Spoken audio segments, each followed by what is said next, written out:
प्रायः लोक में ऐसा देखा जाता है कि आपने जिसका आश्रय लिया है, यदि उसमें आपके प्रति उदासीनता का भाव आ जाए, पहले तो आप आशा करेंगे, प्रतीक्षा करेंगे कि ये थोड़े शांत हो जाएं, ठंडे हो जाएं, हमारी भूल पता हमें चल जाए, हम उसका प्रायश्चित कर लें। आखिर उदासीनता का कारण क्या है? कारण कोई समझ में आवे नहीं और हो ही नहीं कारण। मान लो समझ में भी ना आवे, कारण कोई ऐसा विशेष कारण भी ना हो, और फिर आपने जिसका आश्रय लिया हो वह आपसे उदासीन हो जाए और उसे अपने सर्वथा अनुकूल बनाने के आपके सारे प्रयत्न विफल हो जाएं, तब आप क्या करेंगे? तो लोक में तो यही देखा जाएगा कि फिर कहे भैया तुम अपने घर के भले और हम अपने घर के भले, कोई बात नहीं, संसार में सब जी रहे हैं, हम भी जी लेंगे, ठीक है। आपको यही पसंद है, आप हमको देखना ही नहीं चाहते, हमसे उदासीन है, तो ठीक, हमारी आपकी राम राम। और प्रायः संसार में ऐसा ही होता है। और तो और बड़े दुर्भाग्य की बात है, लोग माता पिता से उदासीन हो जाते हैं। धर्म, अर्थ, काम, मोक्ष, चारों पुरुषार्थों की सिद्धि का साधन यह शरीर है, और इस शरीर की प्राप्ति में माता पिता की महत्वपूर्ण भूमिका है। इसलिए उनसे तो उदासीन नहीं होना चाहिए, लेकिन कई बार लोग माता पिता से उदासीन हो जाते हैं।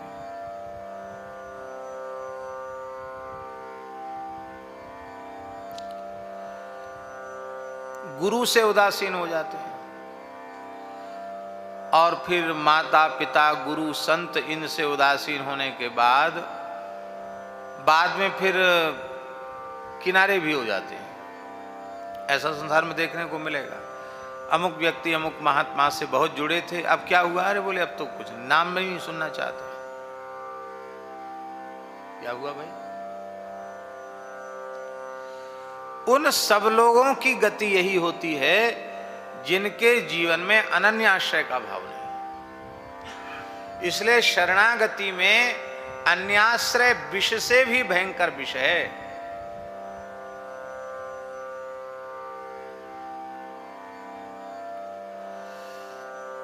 शरणागति यदि पक्की होगी तो आप हमसे लाख उदासीन हैं, बने रहें, पर हमें तो आपको छोड़ के किसी का सहारा है ही नहीं।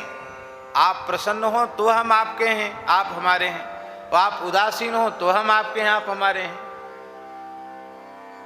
जैसे जल मछली से उदासीन हो जाए, बना रहे, पर मछली के लिए तो एकमात्र गति जल ही है।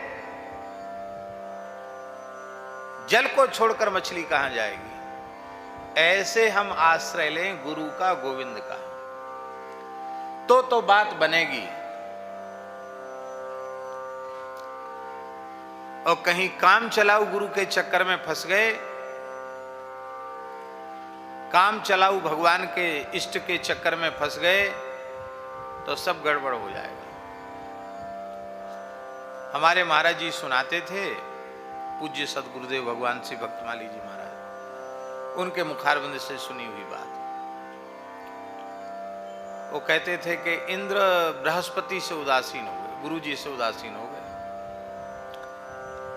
गुरु जी आए और इंद्र बैठ ही रह गए। अरे वो तो गुरु जी तो रोज पुरोहित है ना, रोज आते हैं, आकर अपने आसन पर बैठ जाएंगे, हम भी जब खड़े होंगे तो राम राम कर लेंगे, हमको उठ के खड़े होने की क्या जरूरत है? प्रमाद में आ गए, गुरु जी के प्रति उदासीनता का भाव दिखाया।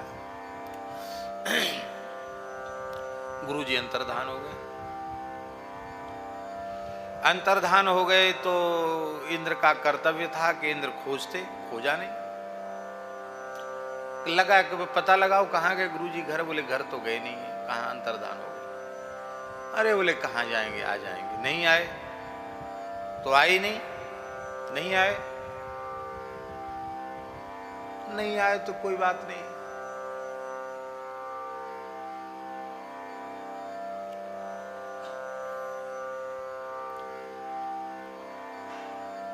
आ जाएंगे तो आ जाएंगे, नहीं आएंगे तो नहीं आएंगे, कोई बात नहीं। दैत्यों को पता चल गया कि इंद्र से गुरु अपराध बन गया है, और राखे गुरु जो कोप विधाता, गुरु विरोध नहीं कोई जगत राता। अब अच्छा मौका है। असुरों ने आक्रमण किया और गुरु तत्व के प्रति उदासीनता का भाव होने के कारण ही देवराज इंद्र जो त्रिलोक विजयी थे वे पराजित हो गए। उन्हें अपना स्वर्ग छोड़कर अपने प्राण बचाकर भागना पड़ा, और उन्हें बड़ी ग्लानि हो रही थी कि ऐसा दिन नहीं देखना पड़ा इसके पहले। हाय हाय, हम पीठ दिखाकर भागे। ब्रह्मा जी के पास गए, बोले आपने हमको इंद्र पद प्रदान किया है, हमारा पद छिन गया, आपने दिया था छिन गया। ब्रह्मा जी ने कहा क्यों छीना? हमने छीना? हमने हटाया? हमने तो तुमको नियुक्त किया, तो हमने हटाया क्या? आपने तो नहीं हटा। क्यों हटे? असुरों ने आक्रमण करके हमें स्वर्ग से खदेड़ दिया। असुरों में इतनी शक्ति कहां से आई? तुम्हारी शक्ति कहां चली गई? ब्रह्मा जी ने कहा ये परम ब्रह्मनिष्ठ गुरु बृहस्पति के तिरस्कार का पाप परिणाम है। तुमने एक ब्रह्मनिष्ठ गुरु का अपमान किया, ये अच्छा नहीं किया, उसी का परिणाम तुमको भोगना पड़ा। अब महाराज तो हो गया सो तो हो गया, अब बताओ हम क्या करें? बोले कोई गुरु खोज लो, वैकल्पिक गुरु खोज लो, वैकल्पिक काम चलाओ गुरु। तो इंद्र को कहना चाहिए था कि महाराज गुरु भी क्या काम चलाऊ होते हैं? अरे जो गुरु जी हैं, आप तो ये उपाय बताइए कि बृहस्पति जी पुनः प्रसन्न होकर हमें पहले जैसी कृपा कैसे प्रदान करें, ये बताइए आप। ब्रह्मा जी ने तो उनकी निष्ठा की परीक्षा के भाव से कहा था कि देख लो कोई दूसरा पुरोहित गुरु देख लो। हाँ हाँ महाराज आप बताओ। तो बोले त्वष्टा ऋषि के पुत्र विश्वरूप हैं, बड़े वेदज्ञ हैं, उनसे पूछ लो, राजी हो जाए तो।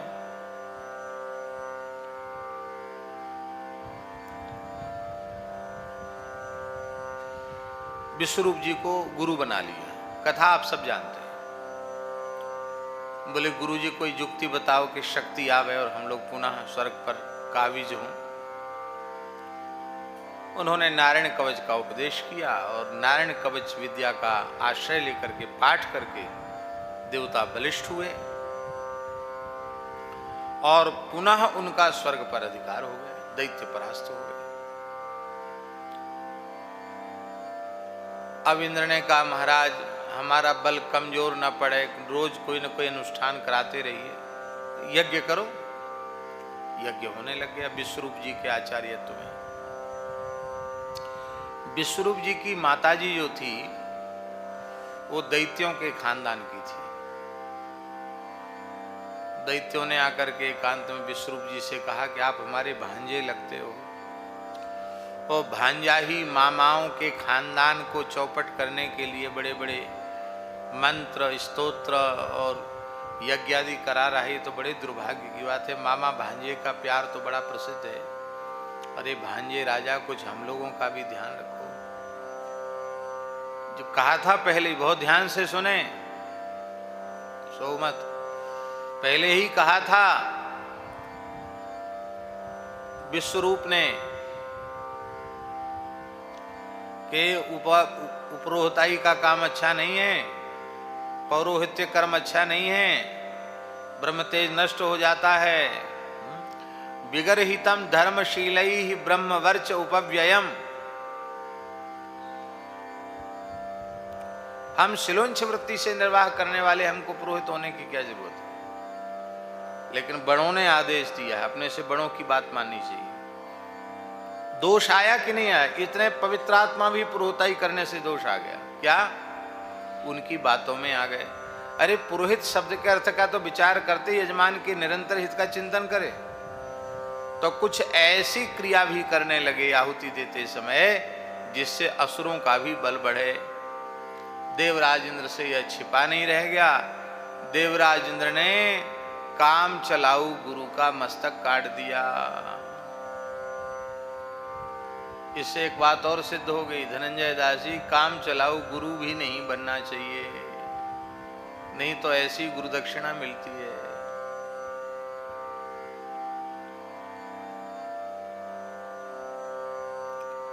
गुरु जी का सिर काट दिया, ब्रह्म हत्या लगी।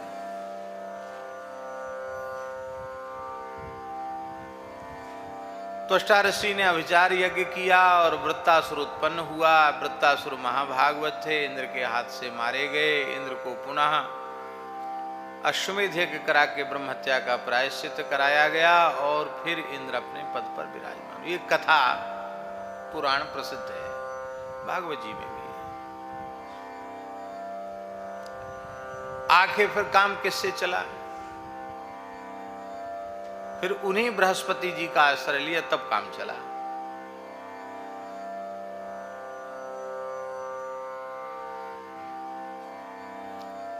ये सिद्धांत बड़ा प्यारा सिद्धांत इस पद में है।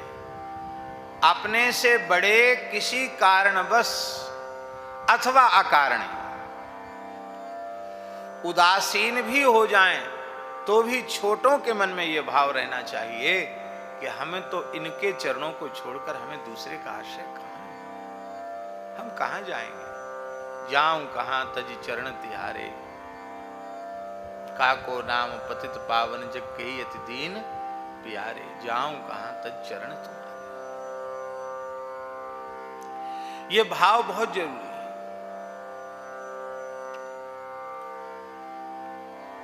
पूज्य श्री गोरीलाल कुंजवाले महाराज जी ने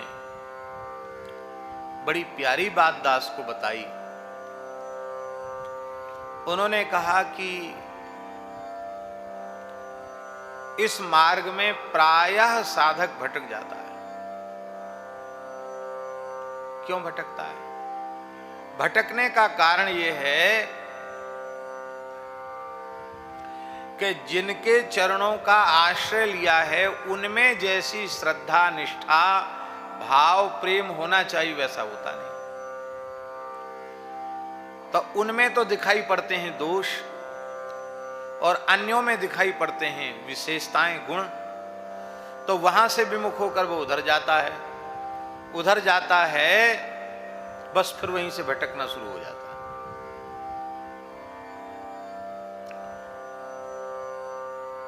सब संतों में गुरु भाव का दर्शन करे ये ठीक है,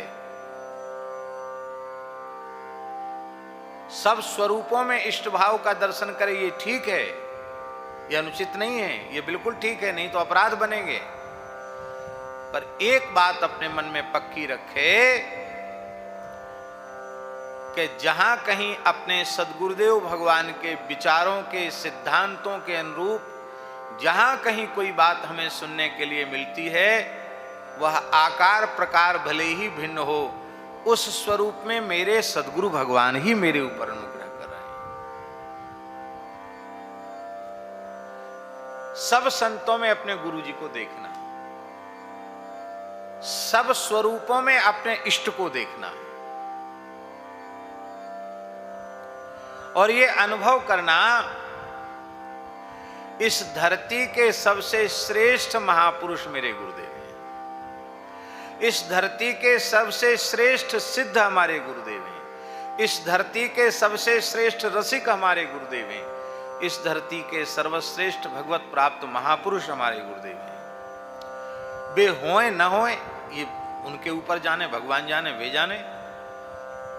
ये गोरीलाल कुंजवाले महाराज जी की बात है। पर शिष्य में ऐसी भावना होनी चाहिए तो आखिर तो शरीर तो भेद है नहीं, अंतर्यामी तो सबके बिहारी जी ही हैं, ठाकुर जी ही हैं, तो वहीं से उसको सब कुछ मिल जाएगा। अपने इष्ट से बढ़कर के दूसरा कोई इष्ट नहीं है, अपने गुरु से बढ़कर के दूसरा कोई गुरु नहीं है।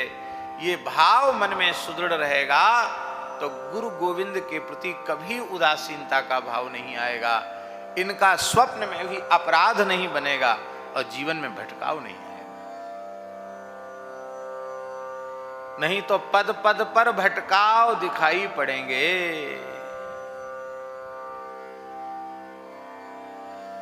हम तो बहुत संक्षेप में बोले हैं इस विषय को। लिधोरा मंदिर में उन्होंने लगभग 1-1.5 घंटे तक इस विषय के ऊपर एकांत में हमारे साथ बैठकर चर्चा की थी।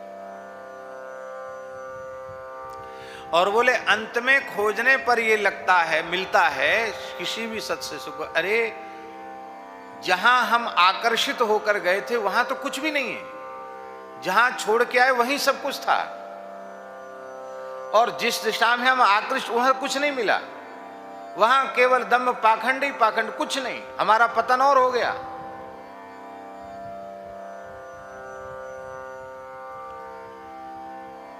मनमुखी साधन न करे, मनमुखी काम न करे। पूज्य पंडित जी महाराज के शब्दों में, इसी जन्म में अपना काम बनाने की इच्छा हो तो सर्व समर्थ से सदगुरु भगवान, सदगुरुदेव भगवान के हाथन में अपने आप को बेच दे, अपने इष्ट के हाथों में अपने आप को बेच दे।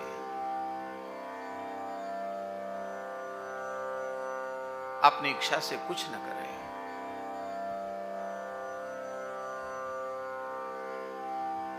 प्रायः होता यही है कि इसी कारण से जीव भटक जाता है। बहुत प्यारा पद है, बहुत ही प्यारा पद है। क्या करें, सब एक से बढ़कर के एक है। भयेहु उदास राम मेरे आस रावरी। हे प्रभु, आप भले ही हमसे उदास हो जाएं, उदासीन हो जाएं, पर मुझे तो केवल आपकी ही एकमात्र आशा है। क्योंकि आशा एक राम जी से दूजी आशा छोड़ दे, नाता एक राम जी से दूजा नाता तोड़ दे। केवल एकमात्र आपसे ही आशा है, दूसरे से हमारी आशा नहीं।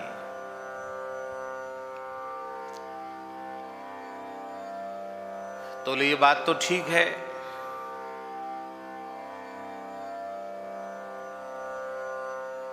तुम्हें एकमात्र हमसे आशा है,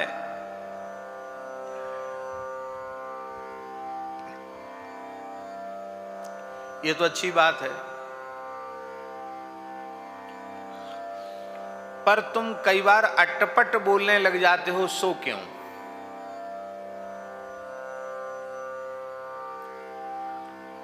फिर इतना बोलने की जरूरत ही क्या है? इतनी विनय करने की आवश्यकता क्या है?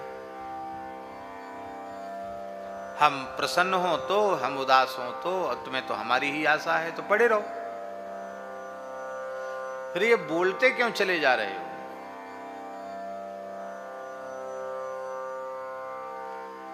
बोलने में अमर्यादा होती है, बोल क्यों रहे हो? बोले आरत स्वार्थी सब कहें बात बावरी। दो प्रकार के लोग पागलपने की बातें करते हैं। एक तो आर्त, आर्त व्यक्ति, दुखी व्यक्ति, आर्त व्यक्ति, उसका मस्तिष्क असंतुलित हो जाता है, और जब मन मस्तिष्क ही असंतुलित हो गया तो वाणी असंबद्ध हो जाए तो इसमें कौन सा आश्चर्य है? अब भीतर से थोड़ी बोलता है, ऐसे असंतुलित हो जाता तो बोलता है। हमारे गुरु भाई थे, उनका नाम था श्री अंगद दास जी। बहुत अच्छे संत थे, हमारे बड़े गुरु भाई थे। और उनका जीवन कैसा होगा आप विचार कीजिए।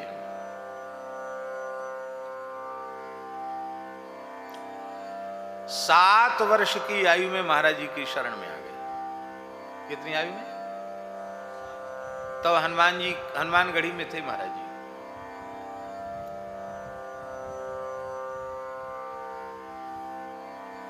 और 9 वर्ष की आयु में तो विरक्त वेश हो गया। 9 वर्ष के बच्चे को विरक्त वेश। आप लोग कहें कि इतने जल्दी कैसे? गुरु महाराज ने आज्ञा दे दी। महाराज जी के गुरु सरपंच बाबा महाराज, ए शास्त्री जी कहाँ, अंगूठी दे उसको, सामने दीक्षा दे उसको, मेरी आज्ञा है। ए तुम्हारा नागा बनेगा। हनुमानगढ़ी की बात। अंगदास जी शिष्य हो गए। महाराज जी के ये गुरु भाई थे श्री राम सुरेश दास जी। वो नागापने से तो महाराज जी के गुरु भाई थे, वैसे महाराज जी के शिष्य थे। महाराज जी ने दीक्षा दी थी इसलिए शिष्य थे। और नागा महाराज जी के गुरु जी के थे। सादिक चिला महाराज जी के गुरु जी के थे, इसलिए गुरु भाई भी थे। वो पहलवान थे, अच्छे, अपने समय के बड़े नामी गामी। और अंगदास जी के शरीर के खास बड़े भाई भी थे, सहोदर भ्राता। तो उन्होंने महाराज जी से कहा कि मैं तो इसको पहलवान बनाऊंगा, आप तो खाली माला घुमाना सिखाएंगे इसको, हम तो पहलवान बनाएंगे इसको। ठीक है पहलवान बनाओ, हनुमानगढ़ी है, बनाओ पहलवान। पहलवान बनाया। इतना खिलाते थे राम सुरेश दास जी उनको कि श्री अंगद दास जी कभी हमको बताते थे कि हम एकांत में जाकर घी की उल्टी करके आते थे। आधा आधा शेर घी पिलाते। पीता है कि नहीं पीता है? और नहीं खाते नहीं पीते तो इतनी मार मारते कि लाठी तोड़ देते, शरीर पर मार मार के लाठी तोड़ देते। एक बार बोले बेहोश हो गए तो महाराज जी ने कहा कि रे कैसा तुम साधु हो, इतना निर्दयता पूर्वक मारते हो। तो टूटी हुई तमाम लाठियां महाराज जी के सामने लाके पटक दी। बोले हमारी पीठ पर इतनी लाठी टूटी तब हम पहलवान बने, आप लोगों ने पिटाई की है हमारी। महाराज जी से बोला, इसलिए हमारे बीच में आप बोलिए मत, इसको अच्छा पहलवान बना। तो राम सुरेश दास जी महाराज ने अंगद दास जी को अच्छा पहलवान बनाया। उस जमाने में पंजाब केसरी एक बहुत बड़े पहलवान थे, पंजाब केसरी, उनसे भी हाथ मिलाया था उन्होंने। दारा सिंह ने उनको पुरस्कृत किया था अंगद दास जी को। भारत के गिने चुने पहलवानों में नाम आया था।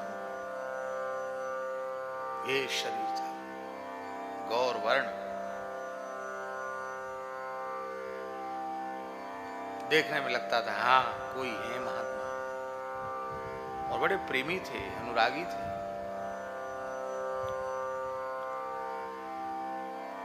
अंत में उनके मन में एक बड़ी तीव्र इच्छा हुई कि हम ऐसे सदगुरु भगवान के शिष्य हैं, भक्तमाली जी महाराज के, जो भगवत प्राप्त महापुरुष, हम खाली दूध घी बादाम और ठंडाई और हजार हजार 2-2 हजार दंड कसरत करने में ही हमने अपना समय बर्बाद कर दिया। आप भजन करें। महाराज जी से तो बड़ी मर्यादा रखते थे, बहुत संकोच भी करते थे। एक महानुभाव उनको मिल गए। किसी संत ने कहा अरे वो बहुत अच्छे हैं, भगवान की प्राप्ति कराते। देखो बहुत ध्यान से सुने, बहुत प्रेरक घटना, सत्य घटना सुना रहे हैं, क्योंकि आज वर्तमान समय में अनेक लोग भटक रहे हैं। उन भटकते हुए लोगों के काम आ जाएगी ये बात। तो किसी ने कहा कि अमुक जगह बरसाने में एक भगवत प्राप्त संत रहते हैं, वो भगवान की प्राप्ति करा देंगे, तू वहां चले जाओ। वहां चले गए। उनको तो भगवान की प्राप्ति करनी थी। महाराज जी से तो नहीं पूछा कि हम अमुक जगह जाएं कि न जाएं, कुछ भी नहीं। वो महाराज जी ने तो उनको, और उन्होंने सोचा भजन की बात है तो गुरु जी तो भजन की बात कहते ही हैं, पूछने की क्या आवश्यकता, ये मन में आया हो, प्राय आता ही है कि गुरु जी तो भजन की बात करेंगे, भजन की बात कोई भी बताओ, भजन तो करना ही चाहिए, स्वाभाविक बात है, उसमें क्या अपराध है नहीं पूछा तो।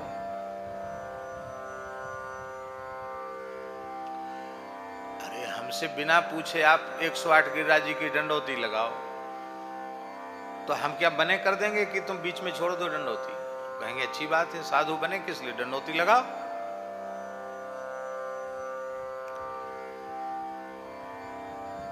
पर प्रच्छकेण सदा भाव्यम, एक भूल हुई कि पूछा नहीं। और इस मार्ग में भी कितने दंभी पुरुष बैठे हैं ठगने के लिए, कुछ नहीं कहा जा सकता। वहां वो गए, यद्यपि हम नाम गाम सब जानते हैं, तो नाम भी हम नहीं लेना चाहते थे स्थल का, लेकिन नाम मुंह से निकल गया, प्रवाह में निकल गया नाम। हमारे गुरु भाई की घटना है, सत्य घटना इसलिए मैं बता रहा हूं। तो वहां गए उस महानुभाव के पास, उन महानुभाव ने कहा अरे भगवान की प्राप्ति बिल्कुल मिनटों की बात है, मुझे प्रसन्न कर लो, मेरे पास रहो, मैं जैसे कहूं वैसे करो, निश्चित तुम्हें भगवान की प्राप्ति होगी। गुरु जी की भी कुछ महिमा उनको सुना दी महाराज जी की, तो वो और उनकी श्रद्धा जगे कि इनको मेरे गुरु जी के प्रति बड़ी श्रद्धा है। फिर उनको पता था कि इनके पास कुछ गोपी चंदन है। गोपी चंदन जानते हैं नहीं जानते? नगद नारायण, साधुओं में गोपी चंदन नहीं बोलते उसको। उन्होंने कहा देखो ऐसा है, पैसों का आश्रय है अभी तुमको, तब तक भगवान का आश्रय नहीं मिलेगा। तुम्हारे पास जितना पैसा है वो सब का सब पैसा जो है तुम हमको दे दो। यही तो रास्ता रुका पड़ा है, पैसा मिलते ही रास्ता खुल जाएगा। पैसा खत्म करो अपना, रास्ता परमार्थ का खुल जाएगा। हमारे निकट रहने वाले एक साधु के साथ वैसे हुआ। उसको भी उस दंभी ने कहा, एक दंभी ने कहा कि तुम्हारे पास जितना पैसा है वो तुम दे दो। बोले पैसा तो हमारे पास है नहीं, गुरुजी ने मना कर रखा है दक्षिणा लेने को, अब क्या करें?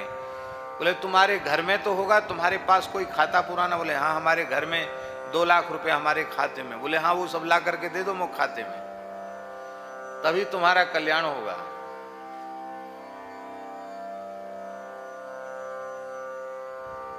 हमारे मने करने पर भी वहां गया, मना किया मैंने, पर मैंने कहा कोई वाहन की व्यवस्था कर दे। बोले नहीं बहुत जरूरी जाना है। उधर से कैसे आओगे? बोले अपनी शक्ति से भेज देंगे, आकाश मार्ग से भेज देंगे। वाह जी वाह भैया, आकाश मार्ग वाली यात्रा और कर आओ, कसर होगी तो। पैसा भी सब चला गया। अरे भाई जब तुमने घर छोड़ दिया तो घर के पैसे पर तुम्हारा क्या अधिकार रहा?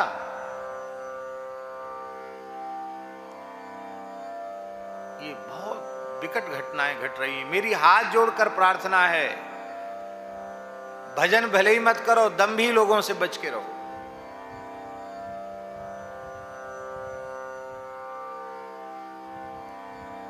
ज्यादा सिद्धों के चक्कर में मत पड़ो। सीधे साधे सरल गुरु जी ने जो नाम सुना दिया, जो भजन का मार्ग बता दिया, उसमें दृढ़ता पूर्वक लग जाओ। तो ऐसे ही हमारे गुरु भाई अंगद दास जी के साथ हुआ। मुझे जानकारी में नहीं है, लेकिन लगभग 30 वर्ष पुरानी बात होगी, 30 साल पहले की बात होगी। उस समय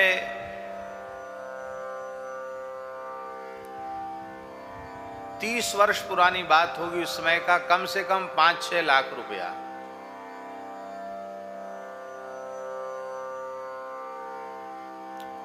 विचार करो, मुद्रा का जो अवमूल्यन हुआ है उसके अनुसार विचार करो कम से कम 30 वर्ष पहले 5-6 लाख रुपए की उस समय, अब आज के वो 5-6 लाख की कितनी कीमत बढ़ी, शायद 30-35 लाख हो गया होगा, इतना तो बढ़ गया होगा। उन्होंने, मेरे गुरु भाई ने इतनी ईमानदारी की कि वो सब पैसा बोले, अब 1 रुपया भी इतने बोले, अब बिल्कुल नहीं, कुछ नहीं मेरे पास, हाथ खड़ी कर दी, बिल्कुल सरेंडर, कुछ नहीं है हमारे पास। तो हमको तो कोई अनुभूति हो ही नहीं रही। बोले वो तिलक विलक लगाने से कुछ नहीं, तिलक लगाना छोड़ो, ये सब बेकार, छिपके रहो। तो भेष वेशभूषा क्या है वो भी छोड़ दिया। बोले अभी तो कुछ अनुभूति नहीं हो रही, भजन तो करते थे बेचारे। तो उन्होंने कहा श्रुति खाओ, उससे श्रुति लगी, सुरत लगी रहती है, तमाकू श्रुति खाओ। तो अपनी धीरे धीरे प्रसादी देके तमाकू भी देना शुरू कर दिया, चिलम भी पिला दिया गांजे की। लेकिन धन्य है उनकी निष्ठा, उन्होंने कहा कुछ भी हमको तो प्राप्ति करनी है, आप जो कहो सो, पाप पुण्य आपके ऊपर।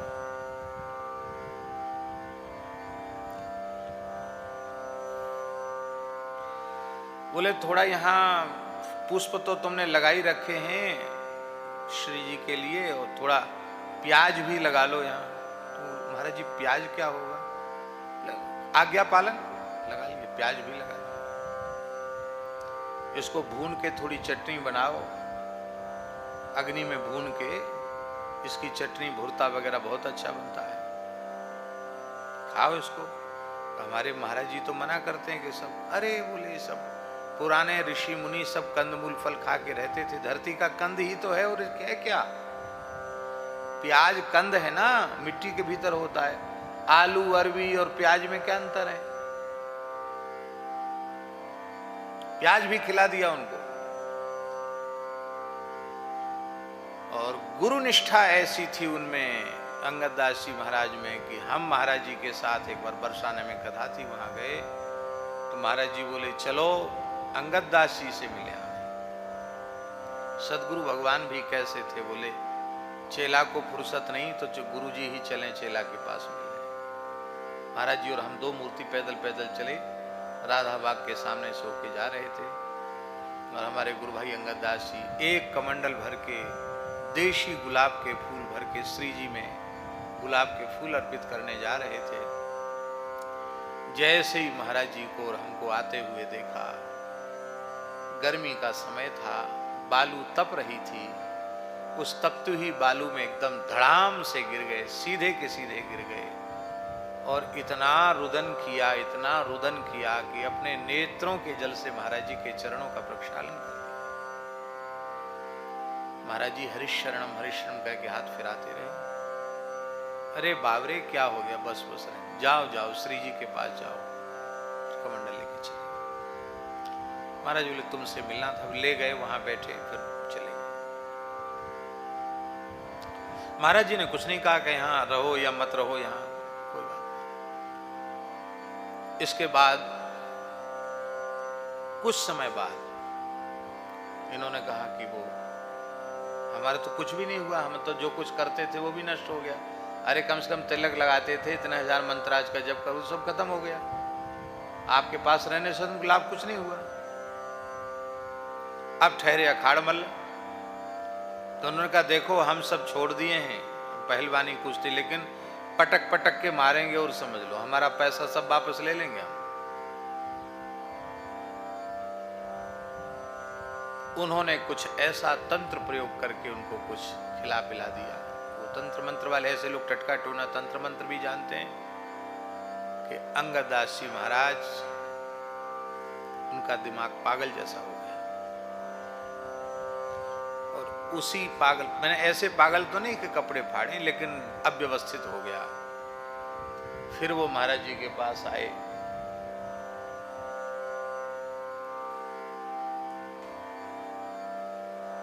महाराज जी श्री सुदामा कुटी में विराजते थे। रामानंद पुस्तकालय में, उनके चरणों में दास का आसन रहता था। उस स्थिति में आए, उनको ये भी ध्यान नहीं रहता था अंगद दास जी को कि हम डोलाल हुआ हैं तो हमको स्नान करना चाहिए। डोलाल हो गया आते आसन पर बैठ जाते, जबकि बहुत आचार विचार वाले महात्मा। महाराज जी से लड़ने लग जाते, महाराज जी मुस्कुराते हुए सब सुनते रहते, कुछ नहीं बोलते। महाराज जी कहीं चले जाते तो हम तो वहां रहते थे। अब उसी कमरे में उनको वो भी आसन रखते जिसमें महाराज जी का, उसी में हम उसी में रखते का आसन, हमारे बगल में ही सो जाते। कई बार रात्रि को 1:30 बजे भी उनको तो नींद कम आती थी पागलपन के कारण, हमको ऐसे झकझोर के जगा देते, पंडित उठो, उठ जाओ। हम 11 बजे रात को सोने वाले और 3 साढ़े 3 बजे सुबह उठ के खड़े होने वाले। दिन में सोते नहीं थे विद्यार्थी जीवन में।